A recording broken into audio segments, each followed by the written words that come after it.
Иске Зәйнең Ломоносов урамы техника каршы тарту белән мәшгуль. Быелгы кыш узын күрсәтте. Коммуналь хезмәтләр юллар җыештыручыларда тәүлек буе эшләргә мәҗбүр. Кар ташучы машиналар белән өзеклекләре юк, берсен-берсе алыштырып торалар.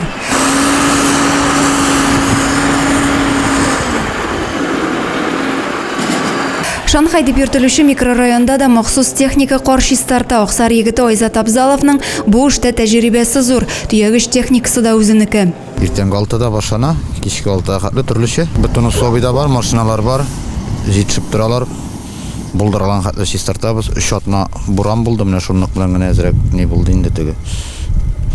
Авыр булды инде. Каршы тартугына түгел, аны тияп полигонга чыгару да үзлексез бара. Көненә бер машинага 20-30 рейс кар түгәргә туры килә. Алар арасында озак еллар КАМАЗ йөртүчесе булып эшләгән Сергей Терещенко да бар. Ничә ел эшләп тә мондый карлы кышны күргән юк иде ди ул.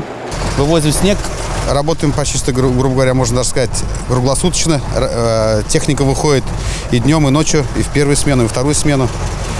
Объемы очень большие в этом году. Вот, стараемся делать порядок в городе. Шанхайда чистартасы урамнар бар әле, биредә кар чыгарушы күптән түгел башланган. Бүген Зәйдә һәм Иске Зәй бистәсендә барлыгы 13 берәмлек техника урамнарны чиста итү өчен тырыша. Шәһәрдә исә грейдер эшли. Узган елларда кыш буена 1200 рейс кар түгелгән булса, бүгенге көнгә бу сан 6000-га җитте ди Благострой ширкәте җитәкчесе. На сегодняшний день вывезено из города более 6000 рейсов с начала зимы. Зима, конечно, очень снежная, но мы работу продолжаем и будем продолжать. Несмотря ни на какие погодные условия, мы город не оставим в снегу. Будем стараться, чтобы улицы города были в надлежащем состоянии.